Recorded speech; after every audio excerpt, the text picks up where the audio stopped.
안녕하세요. 나타샤의 책 여행입니다. 책 읽기 편안한 시간 보내고 계시죠? 크리스마스가 얼마 남지 않았네요. 크리스마스 때가 오면 오 헨리의 단편 소설 크리스마스 선물이 떠오릅니다. 이 작품의 원제를 그대로 번역하면 동방박사의 선물이라고 합니다. 동방박사는 예루살렘의 동방 페르시아의 점성가들로 세 사람의 현자는 별을 보고 성인이 태어난 것을 알고는 예루살렘으로 와서 아기 예수를 배하라고 예물을 바칩니다. 이 이야기는 마태복음 2장 1절에서 12절에 나옵니다. 동방 박사가 초라한 말 구유에 태어난 아기 예수를 알아보고 예물을 바친 것과 마찬가지로 이 책의 주인공 델라와 짐의 선물이야말로 가장 현명하고 성스러운 것이라는 의미를 두고 있다고 합니다. 나타샤의 책 여행, 가난하지만 서로를 존경하고 배려하는 젊은 부부의 이야기 속으로 들어가 봅니다. 그리고 사랑하는 사람에게 존중과 배려의 크리스마스 선물로 무엇이 좋을지 생각해 보는 시간 가져보시길 바랍니다. 크리스마스 선물 $1 87센트. 이것이 전부였다. 그리고 그나마 60센트는 1센트짜리 동전이었다. 반찬 가게나 채소 가게, 푸죽간에서 우격다짐으로 값을 깎으면서 그때마다 한 푼, 두 푼씩 모은 것이다. 그런 야박한 흥정을 하는 자신이 인색한 것 같아 마음속으로 자책을 느꼈고 그래서 얼굴을 붉히고는 했다. 델라는 3번이나 돈을 세었다. $1 87센트. 그런데 바로 내일이 크리스마스다. 이럴 때는 낡고 초라한 소파에 몸을 던져 엉엉 우는 수밖에 없었다. 그래서 델라는 울고 있는지도 모른다. 울면서 인생이 허덕임과 훌쩍임과 미소로 성립되었고 그 중에서도 울어야 하는 날이 더 많다는 생각을 했다. 이 집 주부의 덜먹거리던 어깨가 흐느낌에서 훌쩍거림으로 차차 옮아가는 사이에 집 구경이나 해두자. 이 집은 한 주일에 $8의 방세를 무는 가구 달린 방이었다. 말이나 글로는 표현할 수 없다고 하면 다소 과장이 되겠지만 확실히 거짓대가 몰려올까봐 조심해야 할 그런 집이었다. 아래층 현관에는 편지가 들어간 일이 없는 편지함이 있었고 손가락으로 눌러지지 않는 초인종이 있었다. 또 거기에는 미스터 제임스 딜링검 영이라는 이름이 박힌 명함이 붙어 있었다. 딜링검이라는 글씨도 이름의 주인이 전에 주급 $30를 받아 잘 살 동안은 팔팔하게 생기가 있었다. 그러나 수입이 $20로 줄어든 지금은 딜링검이라는 글자마저 희미해 보였다. 그것은 마치 조용히 눈에 안 띄도록 D자 하나쯤으로 줄었으면 하고 심각하게 생각하는 듯했다. 그러나 미스터 제임스 딜링검 영이 귀가해서 위청 자기 방으로 올라가면 이미 델리라고 여러분에게 소개한 미시즈 제임스 딜링검 영이 짐이라고 불러주고 다정스럽게 안아준다. 이건 퍽 좋은 일이다. 델라는 울음을 그치고 퍼프로 볼을 두드렸다. 그녀는 창가에 서서 회색 뒷마당을 가로질러 회색 담장을 타고 걸어가는 회색 고양이를 힘없이 바라보았다. 내일이 크리스마스인데 짐에게 선물을 사줄 수 있는 돈은 $1 87센트밖에 없었다. 몇 달을 두고 힘 잘하는 대로 한 푼, 두 푼 아껴 보았는데도 이 모양이었다. 주급 $20는 금방 없어졌다. 예산을 세운 것보다 지출이 더 많았다. 지출이란 항상 그런 법이다. 짐에게 줄 선물을 살 돈이 겨우 $1 87센트라니 그녀가 사랑하는 짐이었기에 무엇인가 그럴듯한 물건을 살 계획을 세우면서 얼마나 많은 시간을 행복하게 보냈던가. 훌륭하고 흔하지 않은 진짜 물건. 짐이 가지는 명예의 값어치에 그래도 비서탁에는 일치해야 한다. 이 방의 창문 사이벽에는 거울이 걸려 있었다. 아마 여러분도 방세 8달러짜리 방에 걸린 거울을 보았을 것이다. 거울에는 세로로 줄무늬가 생기기 때문에 몸이 아주 가냘프고 동작이 민첩한 사람만이 이 거울에 몸을 비추어 비교적 정확한 모습을 얻어볼 수 있었다. 델라는 몸이 호리호리했으므로 진작에 이 기술을 습득하고 있었다. 그녀는 갑자기 돌아서서 거울 앞에 가 섰다. 눈은 찬란하게 빛났으나 20초가 지나자 얼굴이 창백해졌다. 얼른 머리를 풀어서 길게 들이웠다. 그런데 제임스 딜링검 영 내외가 크게 자랑으로 삼는 재산이 두 가지 있다. 하나는 짐의 아버지 소유였고 또한 할아버지 소유였던 금시계였다. 또 하나는 바로 델라의 머리카락이었다. 시바 여왕이 바로 이웃에 살았다면 델라가 창밖으로 자기 머리를 말리려고 들이워서 여왕의 보석이나 미모를 무색하게 했을 것이다. 또한 솔로몬 왕이 금은 보화를 지하실의 산더미처럼 쌓고 그 앞에서 문지기 노릇을 했다면 짐이 그곳을 지날 때마다 자기 금시계를 꺼내 보았을 것이고 왕은 부러워서 수염을 꼬았을 것이다. 지금 델라의 아름다운 머리카락은 갈색 폭포수처럼 물결치고 빛을 내면서 그녀의 몸 위로 떨어졌다. 머리카락은 무릎 밑까지 닿았고 그의 옷을 한 벌 걸친 것 같았다.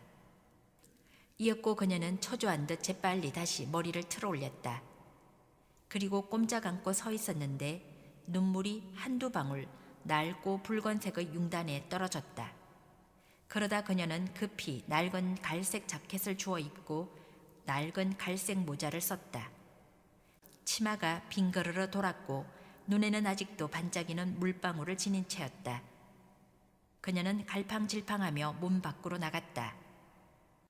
델라는 마담 소포로니 각종 두발 전문이라는 간판 앞에 걸음을 멈추었다. 그녀는 망설이지 않고 한 층을 뛰어서 올라갔다. 그리고 숨을 몰아쉬고는 정신을 가다듬었다. 몸집이 크고 살갗이 너무나 희며 태도가 냉정한 마담은 소프로니라는 이름에 어울리지 않았다. 내 머리를 사시겠어요? 하고 델라가 물었다. 머리카락을 사는 게 직업이니까요. 하고 마담이 말했다. 모자를 벗으세요. 머리카락을 한번 봐야지요. 델라가 모자를 벗자 갈색 폭포수가 물결치며 쏟아졌다. 20달러예요. 하면서 마담은 익숙한 솜씨로 머리채를 들었다. 잘라주세요. 하고 델라가 말했다. 아, 다음 2시간은 장밋빛 날개에 실려 날아갔다. 이따위 낡아빠진 비유는 아무래도 좋다. 델라는 짐을 위한 선물을 찾아서 가게를 뒤지고 다녔다. 마침내 델라는 그것을 발견했다. 그것은 확실히 어느 누구도 아닌 짐을 위해서 만들어진 물건이었다. 어떤 가게에도 그런 물건은 없었다. 가게마다 샅샅이 뒤졌는데도 말이다. 그것은 플래티나로 만든 시계줄이었다. 좋은 물건이란 의뢰 그렇지만 의장은 간단하고 점잖았다. 또한 물건을 속되게 하는 장식으로가 아니라 그 질로서 정당하게 가치를 주장하는 물건이었다. 그것은 또 짐의 시계에 달아도 부끄럽지 않은 것이었다. 시계줄을 보자마자 그녀는 이것이야말로 짐이 가져야 한다는 것을 알았다. 그 물건은 짐과 비슷했다. 품위와 가치, 그것은 짐에게 또 그 시계줄에도 해당이 되는 표현이었다. 그 값으로 21달러를 치르고 그녀는 남은 87센트를 가지고 바삐 집으로 돌아왔다. 이 줄을 달면 짐도 누구 앞에서든지 당당히 시계를 꺼내 놓을 수 있을 것이다. 시계는 훌륭한 물건이었지만 줄 대신 낡은 가죽건에 달려 있었기 때문에 짐은 남몰래 시간을 보고는 했다. 델라는 집에 닿자 황홀감에서 깨어나 분별과 이성으로 돌아왔다. 머리 손질하는 도구를 꺼내어 가스에 불을 켰다. 그리고 애정과 돈을 아끼지 않는 마음이 합쳐서 이루어낸 폐허를 고치는 일을 시작했다. 이것은 여러분 언제나 엄청난 일, 대사업인 것이다. 40분 후 그녀의 머리는 조그맣고 차분해졌다. 곱슬곱슬한 머리로 덮여 마치 장난꾸러기 학생 머리처럼 되었다. 그녀는 거울에 비친 자신의 모습을 오래 주의 깊게 살펴보았다. 짐이 나를 두 번 다시 바라보지 않거나 죽여버리지만 않는다면 하고 그녀는 혼자 중얼거렸다. 코니 아일랜더의 합창대 소녀 같다고 하겠네. 그렇지만 다른 방법이 있었어? 1달러 87센트로야 낸들 무슨 수가 있었겠느냐 말이야. 7시에는 커피를 끓이고 난로 뒤쪽에 프라이팬을 올려 뜨겁게 달구어 놓고 언제든지 요리를 할 수 있도록 했다. 짐은 넣는 일이 없었다. 델라는 시계줄을 꺼내 한 손에 쥐고 그가 언제나 들어오는 문에서 가까운 테이블 한 구석에 앉아 있었다. 이었고 멀리 아래층 계단에서 그의 발자국 소리가 들려오자 순식간에 그녀의 얼굴은 파랗게 질렸다. 평소에도 가만히 기도를 드리는 버릇이 있는 그녀가 나지막히 속삭였다. 하나님 빕니다. 그이가 그래도 나를 예쁘다고 생각하게 해주세요. 문이 열리고 짐이 들어와서 문을 닫았다. 그는 몸이 야위었으나 무척 성실한 사람 같아 보였다. 가엾게도 22 어린 나이에 가족을 거느리느라 고생을 하고 있었다.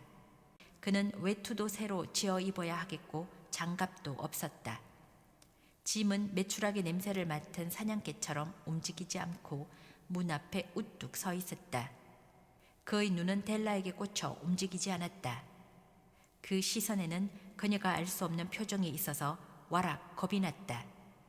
그것은 노여움도 아니고 놀라움도 아니고 책망도 공포도 아니었다. 그녀가 미리 각오한 어떠한 감정도 아니었다.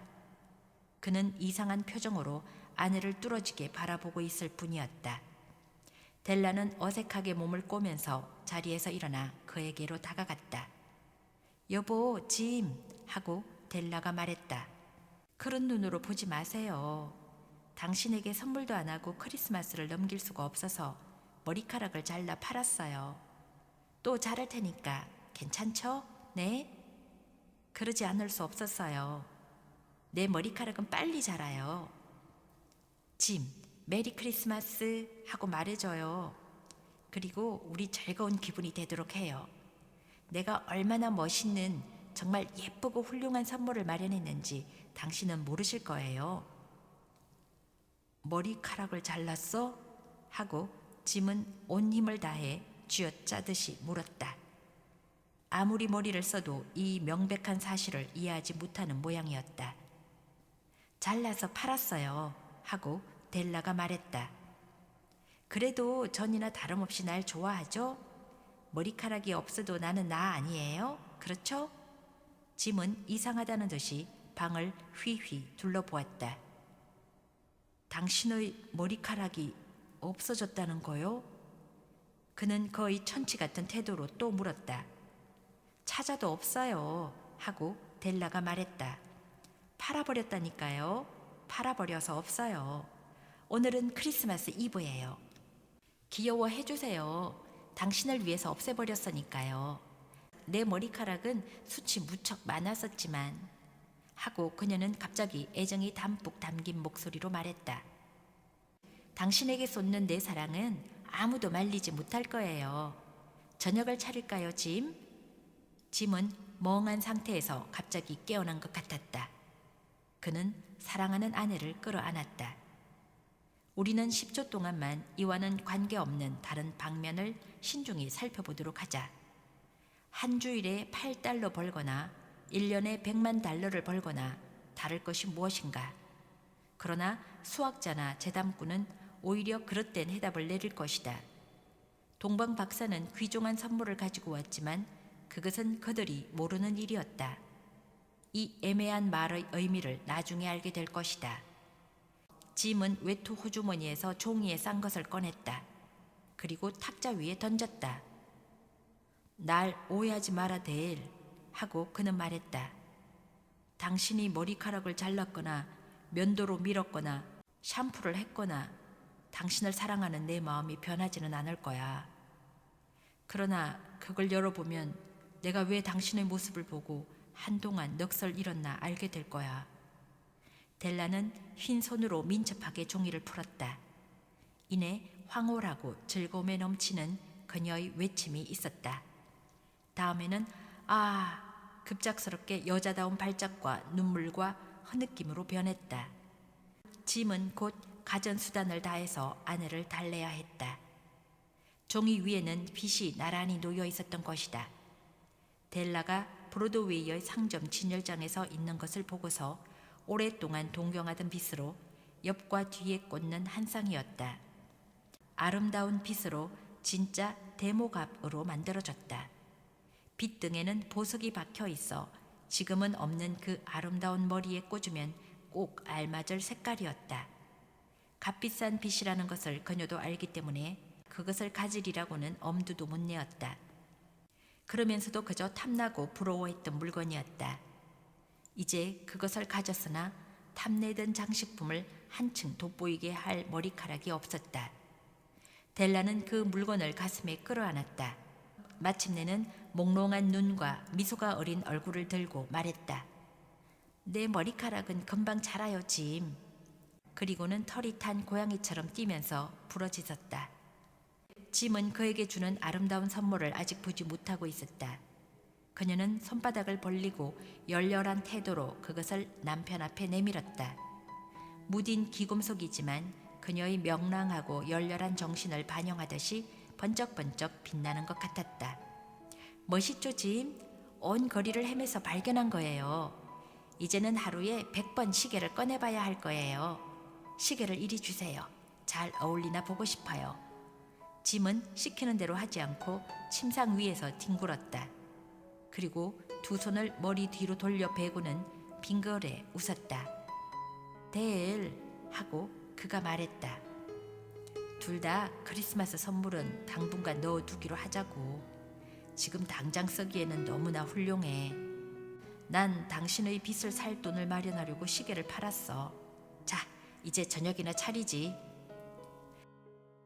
동방 박사는 여러분도 알다시피 현명한 사람들이다. 놀라울 만큼 현명했고 구유에 든 아기에게 선물을 가지고 왔다. 현명했으니까 선물 또한 현명한 물건이었음에 틀림없다. 아마 중복될 때는 교환할 수 있는 특정까지도 마련했을 것이다. 그런데 여기서 나는 가장 현명하지 못하게 자기들의 최상의 가부를 희생한 어리석은 새빵살이 부부의 대수롭지 않은 이야기를 그나마도 서투르게 이야기했다. 그러나 현대의 현명한 사람들에게 마지막으로 한마디 한다면 선물을 주는 모든 사람들 중에서 이 둘이 가장 현명하다는 것이다. 어디를 가든 이런 사람들이 가장 현명한 사람들이다. 이들이야말로 동방 박사이다. 지금까지 나타샤의 책 여행이었습니다.